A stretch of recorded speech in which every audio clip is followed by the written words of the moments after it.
So I'm going to abbreviate my section a little bit because I want to make sure that we have enough time for Justin and Talara and Lori's presentations about the model and their experience in it and everything. So basically, the main things to focus on right now, there's been a flurry of regulatory updates and changes that have been going on. You've probably seen that cryptocurrency and digital assets has been a focus of the new administration. There's been a lot of publications and press releases and everything by the SEC chairman.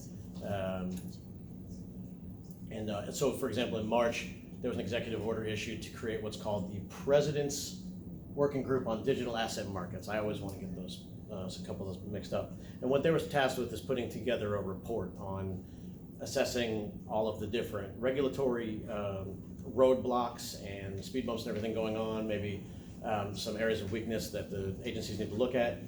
And then in the process of doing so, there was a major act passed in July of 2025 called the Genius Act. And it stands for guiding and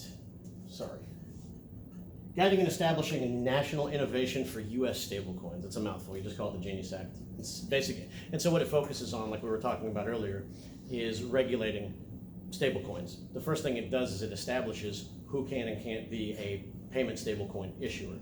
And one of the main reasons this act was put into place in the first place, and one of the reasons it was the biggest focus, is because of the Terra Luna coin collapse a couple of years ago. And very briefly, a very brief breakdown of that, and there's plenty of things written about it. Chainalysis has a really great article breaking it down. What happened is there are several different types of stable coins up to this point. Some are backed by commodities like oil and gold and real estate. Some are what we call off-chain or fiat currency stablecoins, so those are the ones that are backed one-to-one or pegged to a currency. And then you also have algorithmic stablecoins, which is what Terra Luna was. And they use algorithms and smart contracts to tie their value to some sort of currency, but it's not exactly pegged or backed by any sort of actual reserves, so there's still the risk of depegging and losing the value. And in short, that's what happened with Terra Luna, where the way it collapsed and some of the things that they were incentivizing, and then there were a large amount of deposits in May of 2022. It created a run on the stablecoin. The whole thing collapsed. They lost about $45 billion of market capitalization that was wiped out. The founder of the company that created Terra Luna, Terraform Labs, Do Kwon, he is in jail right now he's supposed to do 12 years. He might do less than that. So that's where the Genius Act came from. The reason stablecoins are so important is because they are the bridge between fiat currency and digital currency. So before stablecoins, it was you took your money, you invested in a Bitcoin or a different type of altcoin or something else. And so there was the risk that you could lose, if it gained value, lost value, whatever you put in there, you could lose that value. So that was scaring away, or there was a little bit of hesitation with what they call retail investors or your normal day-to-day people like me, who I might want to mess around and maybe throw a few bucks in Bitcoin or something, but I don't want to sit there and day trade it and have 7 monitors and everything else. So that's how that was created. The reason it's important as part of that first framework of regulating digital currencies is because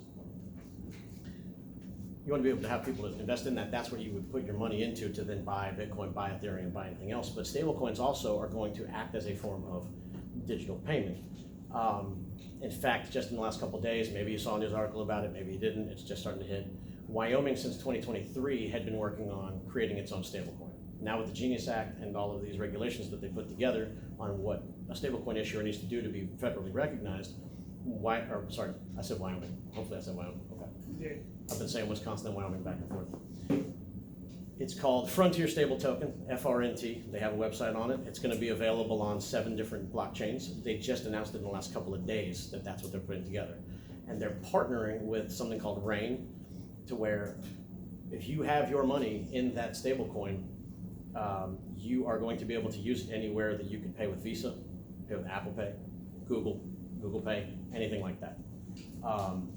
And so the main point of the Genius Act was that any stablecoin issuer that's going to be recognized by the federal government has to be a one-to-one fiat-backed currency. So something like a Terra Luna, it's not going to be recognized. It can exist, but it's not going to be recognized by the federal government. And then in the meantime, there's a couple of other things going on, and I'll just keep it really quickly. In the House, there's something called the Clarity Act. That's the next step in the framework, where that's going to start putting together oversight and compliance enforcement responsibilities between the SEC and the CFTC, which is the Commodities Futures Trading Commission, to figure out who regulates what based on what type of asset. They're going to start putting together licensing and broker-dealer requirements and things like that, so that way investment advisors can give you advice on what to do, so that way you don't just go online and maybe be susceptible to scammers saying, no, buy this coin, buy this coin, buy this coin. And then a couple of the other things that are going on. So there were a couple of executive orders issued to focus on trying to figure out how to let 401k accounts add cryptocurrency and private equity to portfolio options. They're working on figuring out how to put those together as qualified assets for that. Regulating stable coins and other things was a huge step in doing that. That was one of the first things they had to do. And then one of my most interesting things that's going on, I'm just going to take an extra minute here, I'm sorry, but JP Morgan Chase, starting this fall, you'll be able to use your credit cards, Chase credit cards on Coinbase. They're partnering with Coinbase, which is the first kind of partnership of its kind with a bank like that. And then starting in 2026, or hope sometime in 2026, you're going to be able to use reward points to fund your Coinbase wallets, which is completely unheard of. And you'll also be able to directly link your Chase bank accounts to that. And then one last little bit that I want to cover, make sure, because it had come up. There are some tax reporting requirements for digital assets if you have them. It mainly comes down to how you received or sold them and what the type of the transaction was. If you're holding the digital asset for investment purposes, once you dispose of it, it's taxed like a capital gain or loss. Put that on your Schedule 8949, et cetera, et cetera, et cetera.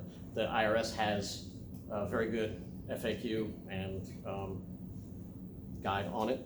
And then the other thing was if you received digital assets as a form of payment for goods or services, you would treat that's taxed as ordinary income.